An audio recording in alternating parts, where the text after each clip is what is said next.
এইবিলাক নিয়ম কোনে কৰি আছে যে জুবিনৰ বিষয়ে যাতে অহা 100 বছৰত এটা মানুহৰ মনত বিৰূপ মনোভাৱৰ সৃষ্টি হয় ব্যক্তিয়ে জুবিনৰ হত্যা আৰু জুবিনৰ আত্মাক হত্যা কৰিব খুজি আছে মদৰ সাফৰেদি মদ ঢালি দিয়া এইটো কি অসমীয়া সংস্কৃতি নেকি itu keda aglasan negari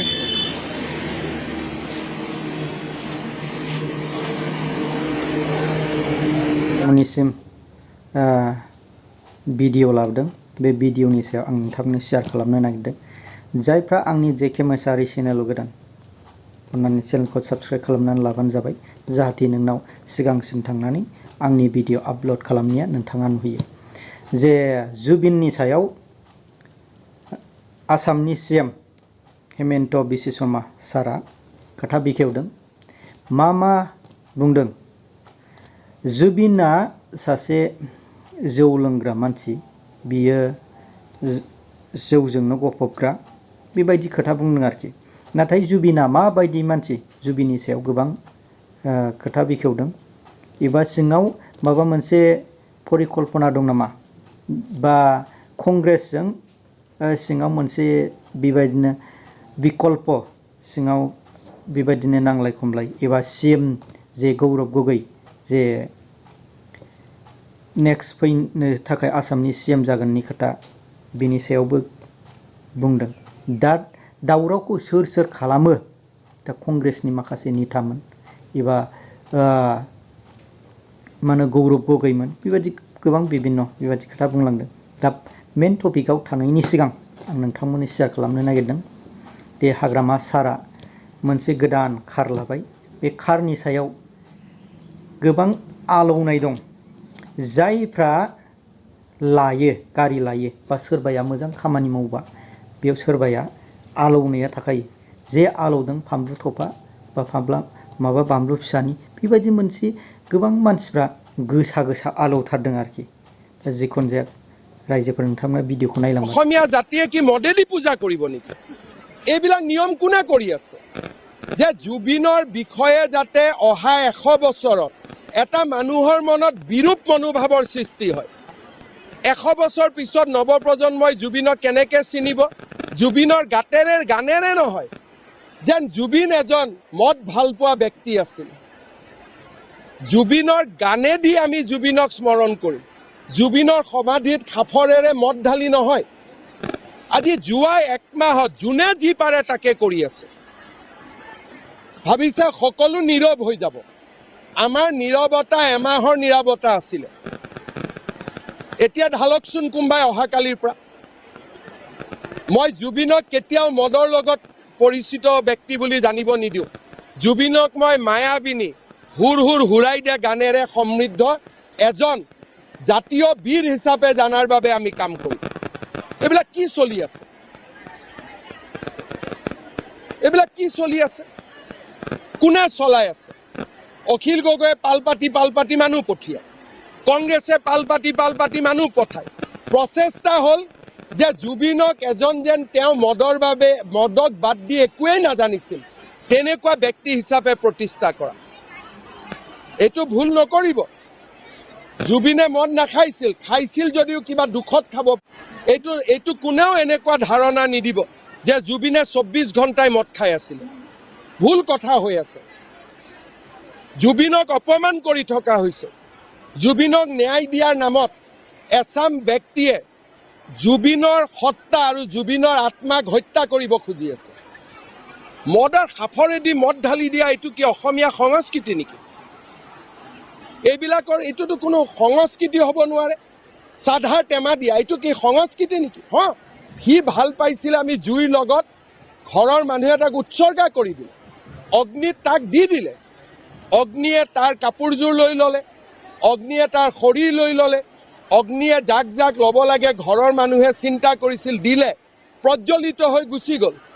এতিয়া জুবিনক আমি গানেৰে সংস্কৃতিৰে আমি জীয়াই ৰাখিব লাগিব উন্মাদনাৰে নহয় আৰু উন্মাদনাক বিজেপি চৰকাৰে কেতিয়াও স্বীকাৰ নকৰে উন্মাদনা দি আমাক এক কদম কোনেও হিলাব নোৱাৰে কোনোবাই ভাবিছে যদি উন্মাদনাত চৰকাৰে নত কৰিব এইটো অখিল গগৈয়ে ভুল ভাবি আছে যিদিনাখনলৈকে হিমন্ত বিশ্ব শৰ্মা অসমত মুখ্যমন্ত্ৰী হৈ আছে উন্মাদনাৰ ওচৰত আমি নতি স্বীকাৰ নকৰোঁ এইটো একদম নিশ্চিত হৈ থাকে সকলোৱে চিনেমা ৰাইজে চাব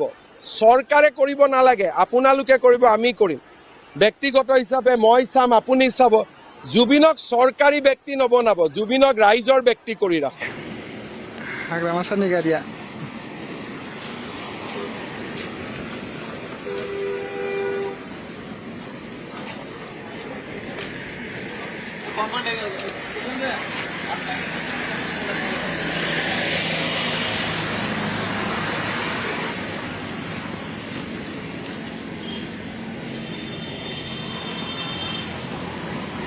itu kayak dah हाग्रामा सारनि गारि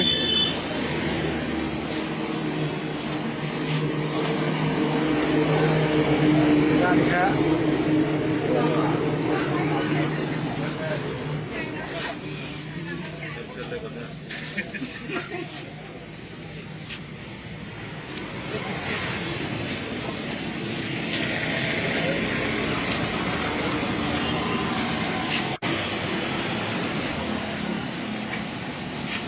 हेमेन्ट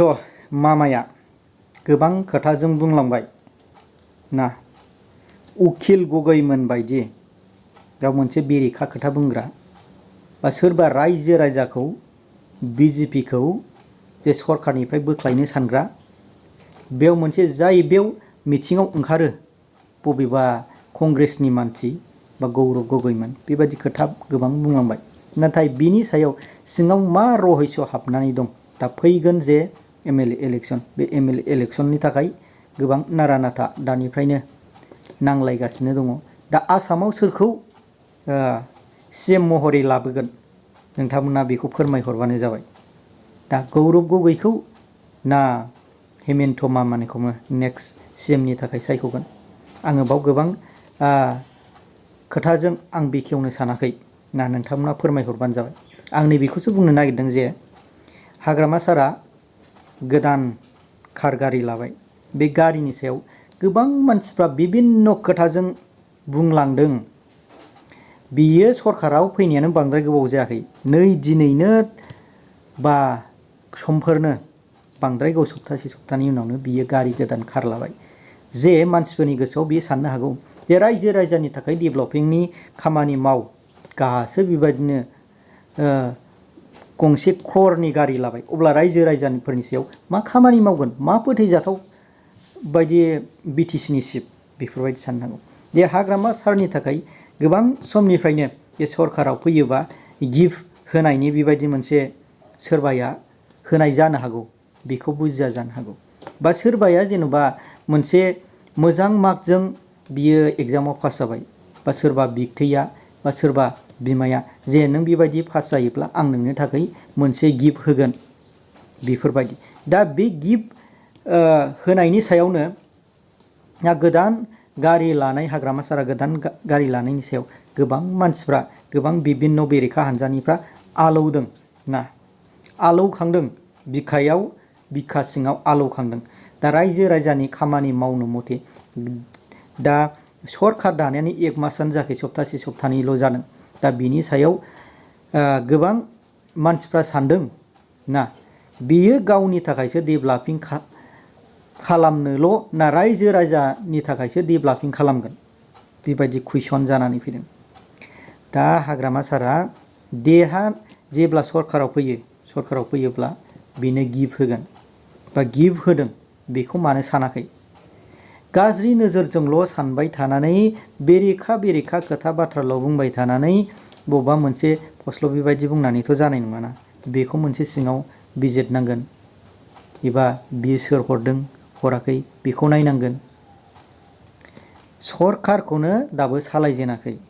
आरो बिनि सायाव गोबां बिभिन्न खोथाजों सिङाव बिजिरदों मानसिफ्रा पस्ट होदों बुंगासिनो दङ बांद्राय बेरेखा जुदि बुङोब्ला बे बेरेखा बुंग्राया गावनो हारसिङै बबेबा लामाफ्राव गाब्र'यो एबा गावनि खोथा बुंनाय बाथ्राफ्रावनो एखमबा समाव गावनो मोनसे गाज्रि परिबेसाव गोलैयो होननाया बेबायदिनो आरोखि दा रायजो राजानि जुदि मोजां मावदोंमोनब्ला रायजो राजानि जथेस्थ' जुदि खामानिखौ मावदोंमोनब्ला रावहाबो सिगाङाव थानाय सरकारा रायजो राजाया सरकाराव लाबोफिनखागौमोन, रायजो राजाया फोथायनाय थागौमोन एबा सरकाराव लाबोफिनगौमोन। थिग बेबायदिनो दा मावग्रोनो हो, मालाया सोरबा गारि लादों लाया बेयाव मा उदिस खालामबाय थानो दरखार ना। सोरबाया गिफ्ट होदों बेखौथ' सानना, दा बिहाबो गोबां गोबाव समनिफ्रायनो सरकाराव गैयै, दा फैसा फान्डिंआनो फैयाखै, अब्ला बिनि एफाबां क्रर थाखा गारि माबोरै लानो हाथाव? नोंथांमोनहा एसे साननानै नायसाय नङा होमबा रायजोफोर। दा बिसोरजों लोगोआव गोबां क्ररपतिनि मानसि दङ। बे सरकाराव फैनाय लोगो लोगो बेनो थाखाय आङो गारि फ्रि गिफ्ट होगोन, बेफोरबायदिथ' दंना मानसिफोर। दा नोंनि थाखायबो नोंथाङा जुदि मोजां मावदोंब्ला, दा डेभेलपिंनि जुदि मोजां मावदोंब्ला नोंथाङाबो निसय मोनगोन नङा होमब्ला। दा रायजोफोर बेबायदि गाज्रि बाथ्रा जि सिङाव गोनो गोथोखौ सानलाया जासे दा सरकारखौ सालायनो होग्रो, सरकारखौ मोजाङै नायनो होग्रो। जे लाइमोनफोरनो गोबां डेभेलपिंनि बाथ्रा रायलायदों बेखौ खालामनो होग्रो। जे 1 क्ररनि हाग्रामा महिला सारा लाइमोनफोरनो जे पेकेज होगोन बे पेकेजनि सायाव मावनो होग्रो, मावथों आरो मावनांगोनबो हाग्रामा सारा ना। जुदि बेबायदि जुदि मोजां मावोबा निसय BPF सरकारखौनो रायजो राजाफ्रा बजबनानै लागोन। आरो फैबाय थानाय जे MCL इलेक्सन बावबो रायजो राजाफ्रा जुदि रायजो राजानि जुदि मोजां मावदोंब्ला रायजोफ्रानो अननानै भटखौ थिगैनो होखागोनखा। सोरबाया बुंनानै गाज्रि बुंनानै पस्ट होबाय थानानै गोदाव सोराव बे मुलि जानानै रिएक्सन जानायफोरबायदि जानला मोनला बखिबाथ'